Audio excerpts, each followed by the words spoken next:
আপনার ফিটনেসের এই অবস্থা কেন ভাই? আপনার ফিটনেস এমন কেন? এই কথাগুলো বলতাম না, কিন্তু আপনার শর্ট সিলেকশনের এই অবস্থা কেন?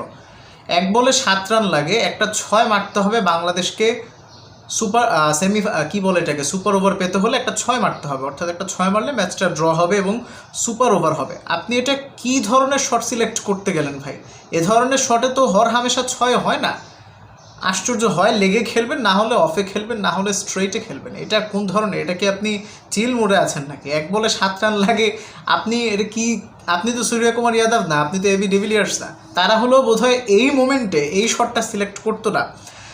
তো ফলাফল যেটা হয়েছে, বাংলাদেশ ম্যাচটা হেরেছে শ্রীলঙ্কা এর কাছে রাইজিং এশিয়া কাপে, রাইজিং স্টার্স এশিয়া কাপে। যদিও বাংলাদেশ হেভি রান রেটের কারণে সেমিফাইনালে পৌঁছে গেছে গ্রুপ চ্যাম্পিয়ন হিসেবে। সেমিফাইনালে বাংলাদেশের প্রতিপক্ষ ইন্ডিয়া এ। আমি ভুল না করে থাকলে সবচাইতে গুরুত্বপূর্ণ ম্যাচ হবে সেমিফাইনালে ইন্ডিয়া এর বিরুদ্ধে, কারণ আসল খেলাটা এই কয়েকটা দলের মধ্যেই হবে। ঠিক আছে, আফগানিস্তানের দলটা ভালো ফাইট দিয়েছে বাংলাদেশকে বল হাতে।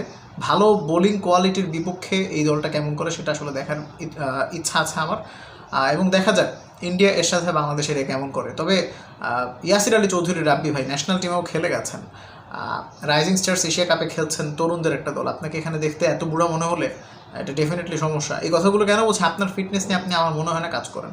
আমরা আজম খানকে দেখেছি কয়েকদিন আগে, তিনি ওজন কমিয়েছেন, কাজ করেছেন।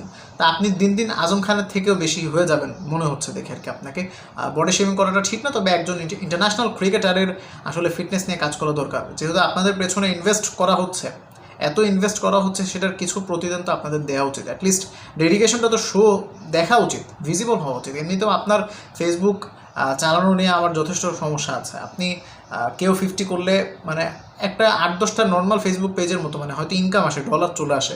একটা ইন্টারন্যাশনাল মানের প্লেয়ারের ভাই এই ধরনের জিনিস কাম্য না। এনিওয়েজ, আশা করি আপনি ফিটনেস নিয়ে কাজ করবেন। Thanks for watching. আসসালামু আলাইকুম।